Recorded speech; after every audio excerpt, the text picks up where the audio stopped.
Nagbabalik muli ang Letters and Music mga ka-sound trip. Sa pagkakataong ito ay makakwentuhan naman natin ang ating bisita for today's episode. Mga ka-sound trip, sabay-sabay nating i-welcome dito sa Letters and Music ang cast ng Handog, an original Filipino musical. Walang iba, si Miggy Moreno and si Vince Conrad. Welcome to our show! Hi, Miggy and Vince! Hello po, hello! Magandang hi! Yun, first and foremost, pakilala kayo sa ating mga audience, ang ating mga ka-sound trip. Pakilala naman na kayo. Okay, so, sige, go ahead. Hello everyone! And of course, thank you for having us. I'm Miggy po, I'm Miggy Moreno. I'll be playing Gary sa Handog. And Vince. Ayun. Hi, I'm Vince Conrad and ayun, I'm all part of the Handog and Orthodox. And syempre, no, thank you for being with us today. Balikan natin yung sinabi kanina. No, it's our pleasure po, the utmost pleasure po. Lagi kapag may guest kami dito sa Letters and Music, kami ay nagpapasalamat po for taking the time na mag-guest po kayo dito sa Letters and Music. Pero bago ang lahat, yes, likewise po, likewise. Yes, kamusta kayo ngayon, Vince and Miggy? Meron ba tayong ibang pinagkakabalahan or as of this moment, aside from dun sa inyong naging project, ano bang recently pinagkakabalahan natin? Sige. Me po kasi I'm a family guy, so medyo busy rin sa kids. Wow. At the same time po, I'm busy with our business po kasi I'm into event styling with my wife. Oh. So ayan, then of course yung sa Handog, yan. In rehearsals namin. How about Yes, si Vince naman, no? Yeah. Go, Vince! Okay, ako naman, may ginagawa ako here sa Batangas City. I'm part of theater sector here in Batangas City. So, we are currently in rehearsal for September, right after Handog. So, magpo-focus ako after Handog dito sa Batangas. But for now, focus muna tayo sa Handog. Wow! Kasi medyo malapit na siya. so meron tayong isang family guy at meron tayong focus sa theater which at is events stylist din si galing, si Miggy and bigatin, no? Mga hindi mukha, talagang bigatin ng ating mga performers kayo dahil sa theater, 'di ba? I mean, para maging part ka ng isang theater play or i-pursue mo ang theater play, kailangan talagang solid ang talent singing, mo. acting, and dancing yan if I'm not mistaken. Yes, napaka-versatile. And knowing their story, feeling ko talaga ay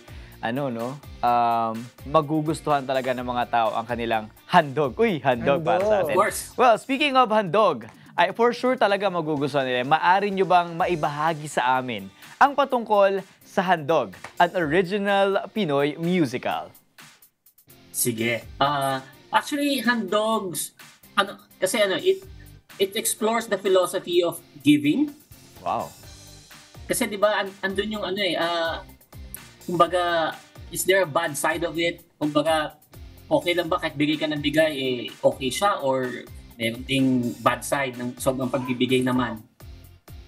Tapos umiikot yung story, sa isang family na yung Gary side, ay portray si Gary. Lang siya, he just wanted to live a life na yung healthy, of course, yung good, di ba?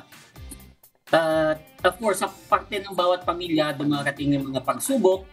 So, doon nag-start yung ni Gary na, tama ba yung lahat ng ginagawa ko?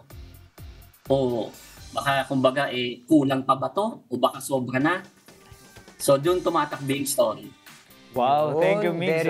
Very well said, Quiz Migs, talaga namang, alam mo, sa bawat play or bawat musical play, ako pag nanonood ako ng ganyan, or mga theater plays, hinahanap ko yung moral of the story. Moral of the of course, story. yung performance, wala akong napanood na theater actors na hindi magaling Talagang lahat talagang solid. pinaghandaan. So I'm looking Thank you. I'm looking always for the moral of the story at nagpahapyaw Yes. na. At Nagbigay na, medyo hindi naman. Medyo, yung atake dito, yung story na sinabi na, yung line na maganda ba minsan na sobra yung pagbibigay or pagtulong sa ibang tao, di ba? Parang another perspective, hindi naman, pero parang napaka-unique na perspective niya, na story siya. Hindi siya yung usual theater play na binibigay nila, ganito yung lesson, ganito nga, a fairy tale, ganyan. Pero ito, ang gandang itanong din, di ba? Para sa ating mga viewers, sa mga manonood, na minsan ba pagka, kasi alam natin, basta bigay ka lang ng bigay eh.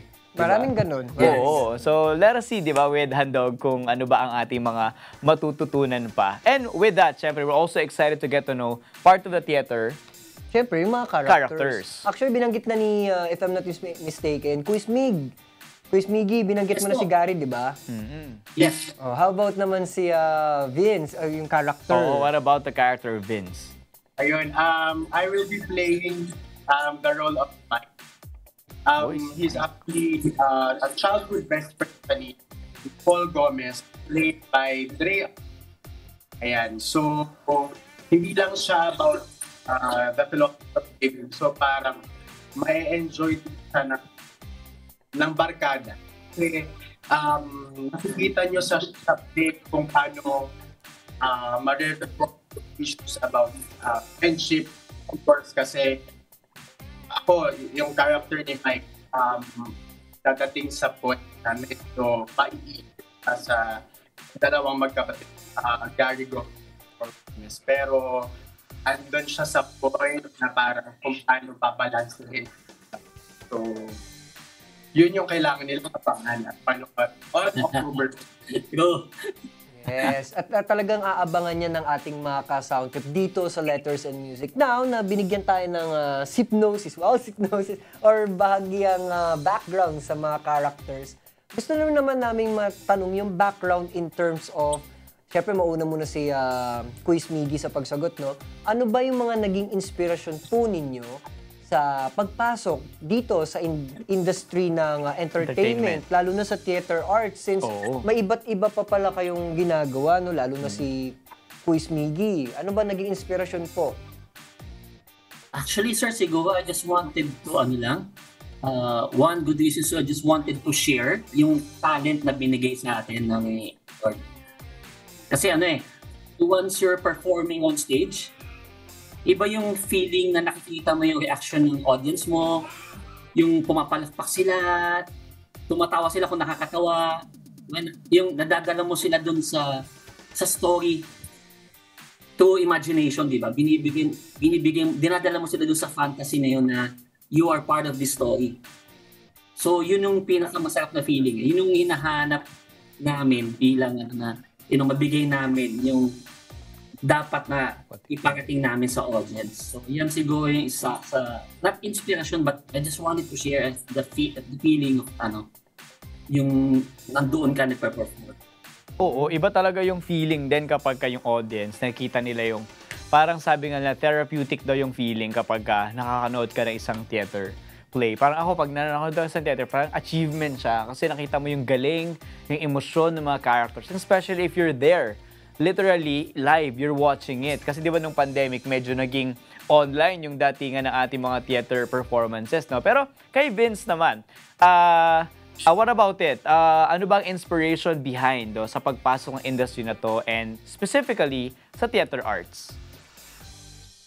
Ako, na-enjoy ko lang talaga yung process of rehearsal, creating a character, acting line. And of course, yung ma-inspire namin yung mga manood natin na sana makuha nila yung message na gusto na. And enjoy rin kasi yung magic and wonder of theater. Yung audience kasama kapag create na For example, nanood ka sa PPM show namin on October 14, iba yung experience.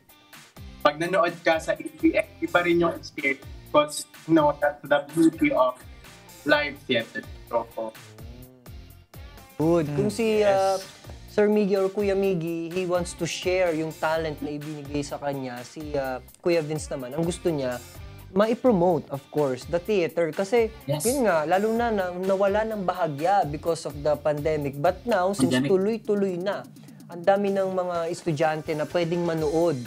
Not just students, but people of all ages, pwede na ulit makapanood ng theater. Especially plays. that their storyline, ay lalo na yung moral or the lesson of the story. Pangkalahatan talaga. Different ages can Mapagbigay relate ka to ba, it. Kuya Aaron? Oo. Ako din eh. Kaya nakonect agad ako dun sa idea. Feeling ko bawat it's a common thing to every Filipino na maging mapagbigay. 'Di ba nga aside from being hospitable, talagang if we are like Filipinos are like giving people talaga. talagang Parang normal mapagbigay. sa atin. So feeling ko itong I mean hindi naman feeling, lahat talaga sila makaka-connect. It's a common thing to every Filipino. Kaya naman yes, good luck sa inyong performance. Sana makanood tayo. Gusto makanood. Gusto ko. Yes, please watch, please watch. Baka Pero, naman. Ay, baka naman. baka naman. Pero now's the time, Kuya Oo. Vince and Kuya Miggy, to To promote. not just the show, but yourselves also. Baka meron kayong mga social media or kung ano pa man. Pwede nyo nang i-shout out lahat ng gusto nyong i-shout out. Siyempre, always, mauna muna ang ating Kuya Miggy. Seniority. No, hindi. Parang ano lang. Lumalabas tuloy yung edad. Pero okay lang yan, Sir Kuya. Anyway, to all our viewers po, please watch Handog, an original Filipino musical. On October 14 po, we have 2 shows, 3 p.m. and 8 p.m. at the Metropolitan Theater. Yan, so sige Vince, para dun sa ating mga Social media. ibang details. Quiz Miggy, baka may social media Yes. po kayo na gusto i-promote. Kuya Miggy. Actually, hindi ko pa siya ma-promote, but I'll be doing a movie soon Go, after go. ng Wow. Handog. You Yes, have yes. any, So, kaya baka may social media accounts ka din. Facebook. We need to, do a meeting pa with the producer and the director. How about your Facebook? Do you have Facebook or Instagram where So, you want people to follow you? Oo. Follow sa'yo. Well, siguro just add me up. Wala naman ako, I don't do vlogs and Oh. But, wow, good idea yun, ha? Oo, di ba? Lagyan natin ng for more on theater arts, tapos yung family side, di ba? Tapos yung styling, yung event styling, di ba? Boom yun. Nothing is impossible nga. Kay Yes, naman? Yes, thank you, Migs, for that, Miggy. And now let's have Vince Thank you so much. to promote. This is your time to promote social media, the show, and whatever you have. Yes, thank you so much. Of course, Handog, Filipino musical is produced by JNA Production partnership with PNI Eagle. So, ang aming co-director, Luis Tito Nacardo, librettist, Barbie Dumlao, choreographer, Rebida, and aming playwright, Sotera Tamos. Ayan. So, sana manood po kayo on October 14, 3 p.m. and 8 p.m. sa Metropolitan. Ang akin namang social media, you can follow me on Facebook, Vince Conrad, and on Instagram, Conrad_. Thank you so much. Yes, once Ako again. kahapon pala, sorry. Sure. Yeah, I would like to say hi to our overall project director and creative team, si Miss April Villarta Manood. Hello po, Miss April. Hello po, Miss April. Hello, Miss Shout April. out po sa inyo. Hi, And thank all our you, producers po. Net 25. Hey, Miss Thank you for the Carol, support. Miss Thank you. Nobel, Sir Thank you. JC, and Sir Erwin. Yan. Shout out From po sa BNI inyo. Eagles. Maraming salamat po sa oras ninyo. Sir Miggy, Kuya Miggy Moreno, and Thank you. Sir Vince Conrad. Thank you so much po. At ngayon, guys, eto na, sa ating mga ka-sound trip na nanonood ngayon. Excited na ang lahat para hindi lang mapanood yung kanilang theater play, but of course, yung performance nila po. So, isa sa mga awitin ng Handog, here it is, the original Pinoy musical to perform Daigdig ng Pangarap. Narito sina Joseph Villeza, Vince Conrad, Diane Fabros, and of course, Miggy Moreno. Guys, enjoy! Joy!